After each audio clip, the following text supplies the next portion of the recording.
Subscribe for more Reddit stories. Wife caught cheating with simp she met streaming on Twitch. Buckle up, this gets interesting. COVID-19 hits March of this year. My wife eventually in May, June complains of being bored, yet I bought her this $2,300 gaming PC she never uses. I advised her to hop back into gaming during this down period. She starts streaming and building friendships in a small community on Twitch and Discord. I'm confident this is helping because it's such a low point in many people's lives to have any interactions.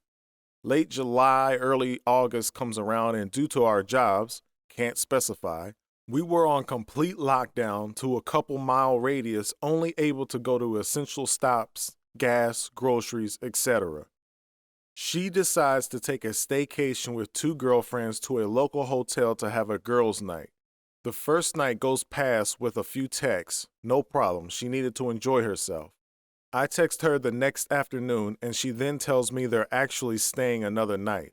She comes back to the house on that Sunday morning and sits next to me while I just woke up from the night prior and says we need to talk. She says that she needs to focus on her career. It's incredibly busy and she needs space. I respect this because she has been getting several opportunities to progress and I want to see her succeed. I let her be more alone, but when I do see her, I make sure I'm affectionate to enforce I support her after a long day of work. She eventually says we need to talk again. This time she says, I cringe when you're affectionate to me, and says, I don't get it, and eventually says when we move back home, we live overseas, she wants to live separately and have me help pay for her apartment by herself. I explain that's not what I want and I could move where her job takes her most likely. It would be unfair to me because I would likely live somewhere without her or our dogs. She states I'm selfish for wanting to live with her and the dogs and not leave her alone. I start to become depressed because I have a wife that will not touch me, tell me she loves me, or acknowledges me.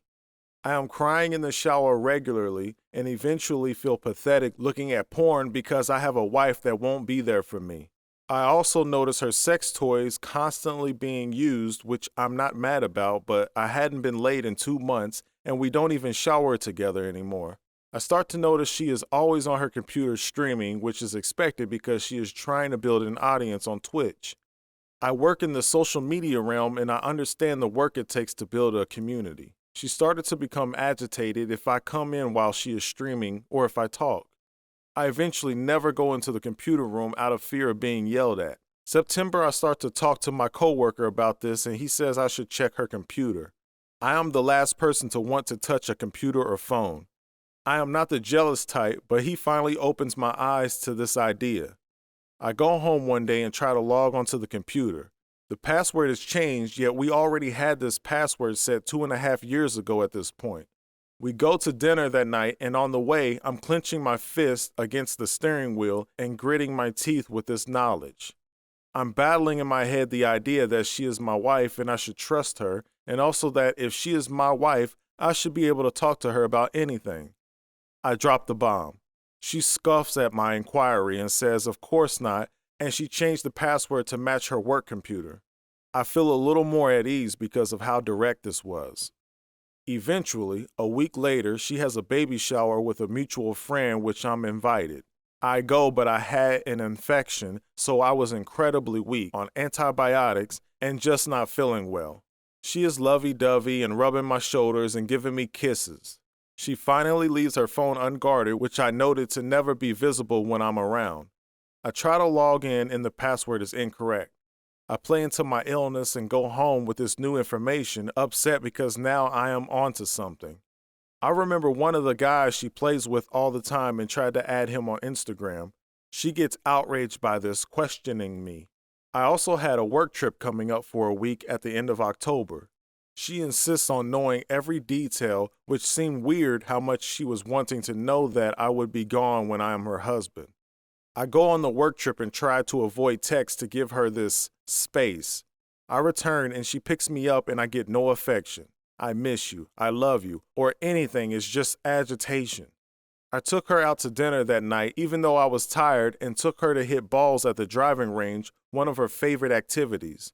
She tries to film herself hitting the ball, which it wasn't filming, and as I try to assist her but insist I don't touch her phone. I go to bed that night after my week-long work trip and still no sex. Mind you, I'm not asking for it all the time, but would like it at least 1 to 3 times a month. I'm frustrated in every fashion of the word. A week later, and it's the end of October, and I get an early day off of work. I go home and I hear the sound of speakers being plugged and unplugged from the computer, which makes me inquire. I click on the mouse and the computer is unlocked. I know this is my time to see what is going on. I go to the email and see nothing, but she bought Phasmophobia for Jay and Ed. She also had a confirmation email for downloading WhatsApp to her Apple Watch. She had never had a reason to use this app before. I eventually go to Discord, which I am not the best at navigating. I noted in one chat this guy Jay sends a wink heart emoji and she responds with a heart eyes emoji. I click on their messages and I see all of the messages. I start to record with my phone instantly as proof to present. I capture all the data and I can see even on my birthday she was writing to him about missing him, etc. I sent a text to her saying, "I know about Jay." She calls me instantly and is panicked and says she is coming home. We sit on the couch and talk and she tells me it's because she wanted to have entertainment. I notice she doesn't even cry and she doesn't even say sorry. I had to tell her that she never said sorry, which she then makes excuses. She claims she wants to be my wife but can't right now. She sees us together in the future maybe, but not now. I tell her I need time to think about this. I want counseling, but she doesn't and says she needs to work on herself. I eventually get her to say yes. I told her that she needs to change the passwords and tell him it's over. I understand if they need to talk. She agrees and we continue. That night she is only talking about how she won't financially be able to survive without me. I reassure her that she can make it like any other person. I then the next day check the computer. She changes the password back but has logged out of every single account and Discord where I found the messages. Technically, she did do everything I asked, so I'm not mad. I asked her what he said about it being over and she tells me that Jay hadn't said a word back and he isn't like that to write back. I then a week later notice she left her phone upstairs. I try to log in and it's not changed. I address this and she becomes irate at me for checking. I ask her to let me see the phone and she does a couple of fast strokes, so I know she deleted something quickly. I check Instagram messages and nothing.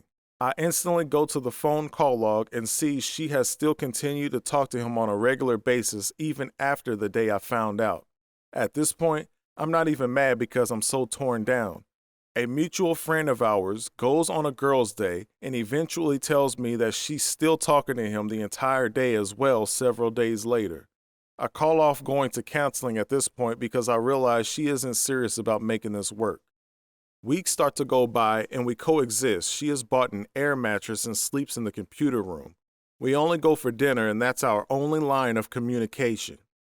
She took money out of our savings account for our future, which we never touch.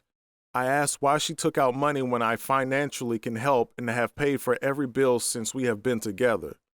She yells at me saying it isn't my business, but I also have known she lies about money and I have bailed her out of drowning credit card debt previously. I felt it was betraying my trust again to not make a couple's decision and work together with money. She eventually gets mad and kicks me out of the house because she realized I stopped automatic payments to this joint account. Luckily, I have another place lined up and I'm here now since Thanksgiving. I spend weeks trying to get out of this slump. I schedule therapy for myself to help. Let my work know why I'm not in the best mood or performing to my best. She then starts to ask me to come over for dinner randomly. I feel alone and do miss my dog, so I go over because I still miss my old life, to be honest, even though it never feels the same. She gets mad at me if I don't always say yes, and for Christmas, she bought me a PS5, which I obviously was very excited about. Now she can only talk about my need to stop focusing on the past and work on the future with us. I am still pending another therapy appointment, but this time has been invaluable for myself to reflect.